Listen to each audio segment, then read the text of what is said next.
Ayan, magandang araw po sa ating lahat. So, for today, nakabili po ako ng magandang labanos. Actually, may nabalatan na ako at nakayod dito. So, ito yung ginamit kong pambalat. Ayan, para manipis lang yung matanggal na balat. And then, ito rin ang ginamit ko sa pag-slice para uniform lang yung nipis. Instead na gagamit tayo ng kutsilyo, so ito manipis lang talaga. Nagagamit ko rin ito pang prito ng itlog.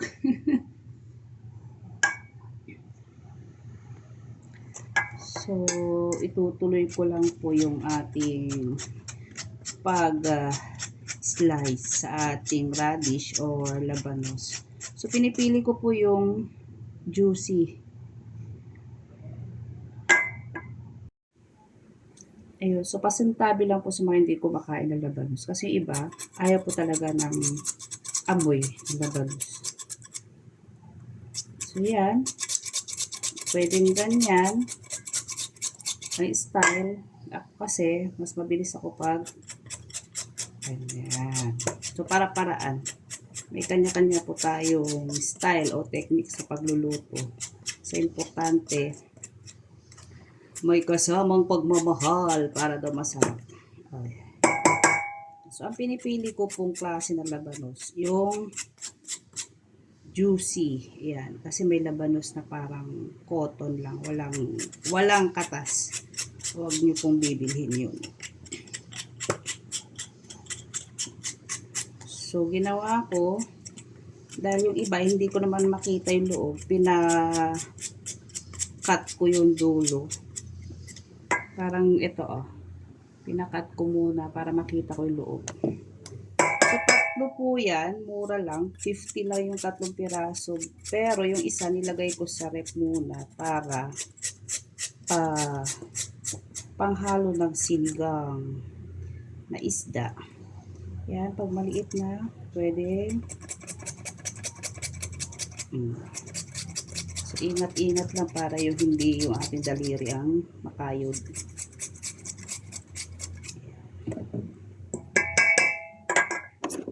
So, ito rin yung ginamit natin pambalat. Yan. So, napakaganda. Bihira po kasi ako makakita ng ganito. Kasariwa ng labanos at saka mura pati. Yan. Si Mister mahilig din dito yung salad na radish. So, gagawin ko na po lahat at i-stack natin sa ref para pag trip niya kumain. Yan. So, nahugasan ko na po ito O, diba? Pambalat na, panghiwa pa. O. And then, ginagamit ko rin pang prito ng itlog.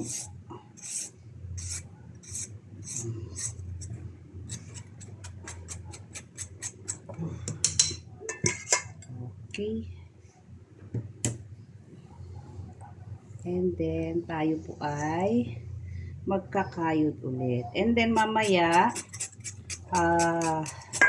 i-post ko muna yung ating video kasi medyo mahaba na sa pagkakayod. Ayan. So, dinemonstrate ko lang yung kung paano ko makuha yung nipis ng ating texture ng labanos na gagawin natin salad. Instead na, kung kaya yung gumamit ng kutsilyo at talagang manipis, tulad niya, no? Pwede naman. Kanya nga lang nahihirapan po kasi ako na maging uniform yung nipis ng ating labanos, yung texture, kapag kakutsilyo ang ginagamit ko. Unlike ito, ginagamit ko ngayon, uniform siya. So, ipopost ko muna and then update ko kayo mamaya.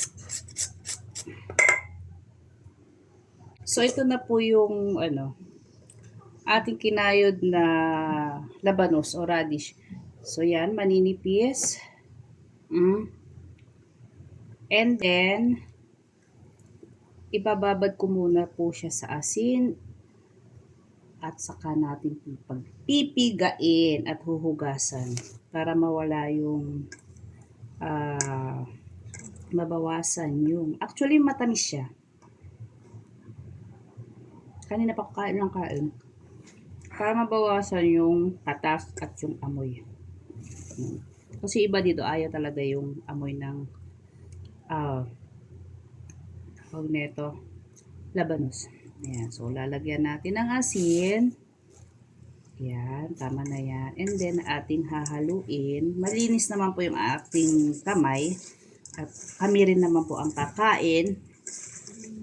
So diretsuhan na yan. So sa texture pa lang makikita natin sariwa-sariwa yung radish na nabili natin. O labanos kasi as in napaka-juicy. Ayan. So, hahaluin ko lang muna para ma-distribute yung ating asin na nilagay. And then, so, bababarin ko lang mga 10 minutes saka natin pipiga. Ayan, napabad na. Binabad ko lang po ng 10 minutes. Ayan ang sabaw. Oh. As in matubig. Ayan, oh. So, pipigain ko na siya.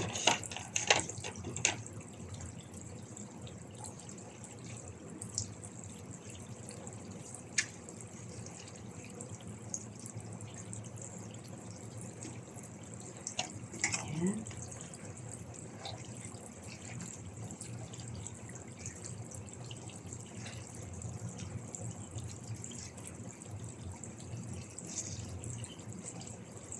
So, sa mga kumakain ng labanos, pwede nyo pong gawin ito. So, masarap po ito, appetizer. At saka bagay siya sa mga pritong isda, baboy, or manok. Tuyo, yan, daing.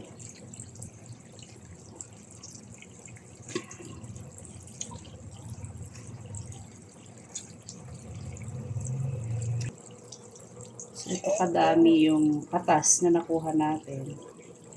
Oh. So, tatapon natin yan and then babalawan natin yung ating pinigang labanos. Yan.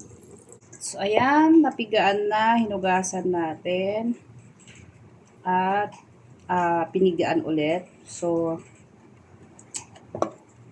medyo nabawasan na yung amoy at saka yung katas. And then, hinarang yun, no? Slice tayo ng 2 sibuyas. Ayan. Na puti, 1 pula. Tsaka maglalagay lang ako mga 2 pirasong bawang. Para lang madagdagan yung aroma. So, take note, mahal na po ang sibuyas ngayon.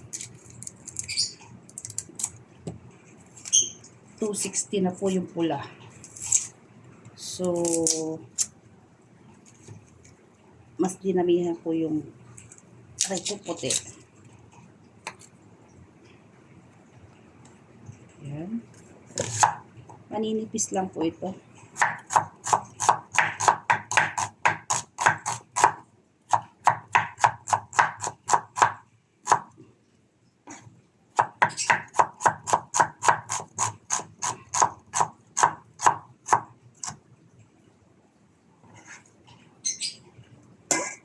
Lagay natin dyan.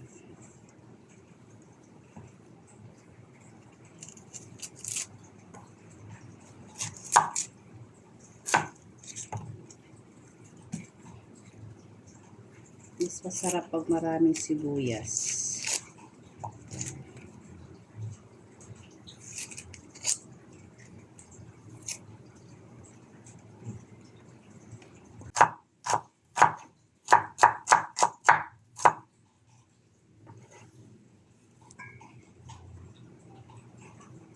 So, isang red lang kasi mas matapang ang lasa ng pula at ginto. So, tipid-tipid.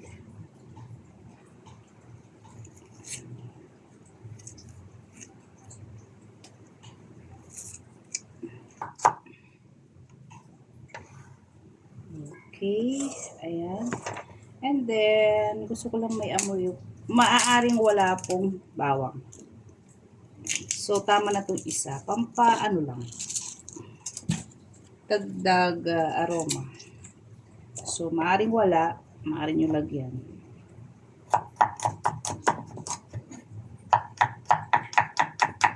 At healthy na din naman po ang bawang. So, ayan. Lagyan ko na. And then, ang siling green.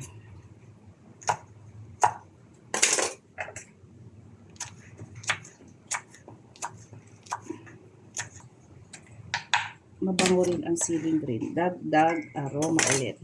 So, ayan, lalagyan ko na po ng pampalasa. At syempre, ang paminta. Isa sa pampasarap dyan. At yung amoy. Ayan. So, onting asin na lang kasi binabad natin sa asin kanina. Ayan. And then, meron pa ako dito. Lagyan ko na Nutella. Joke lang. Sili. Galing pang Kalinga. Ayan. So, lalagyan natin para medyo umanghang. So, ito. Binabad ko po sa suka na may bawang. Kukuha lang ako ng yan. Isa pa. Yan. At onting pinagbabaran na suka. Kasi mabango. Onting sugar.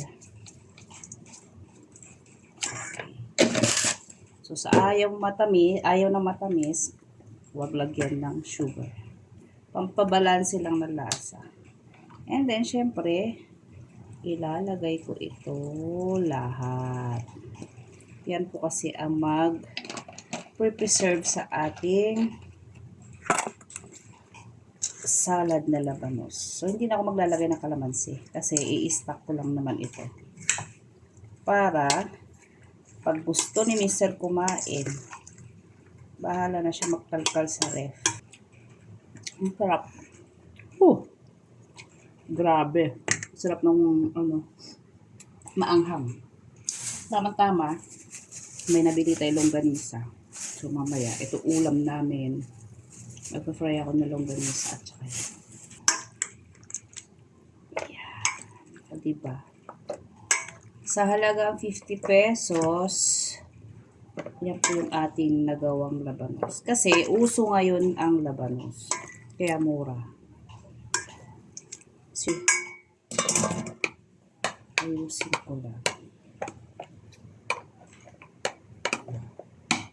Thank you for watching. Keep safe everyone and God bless us all. Bye-bye!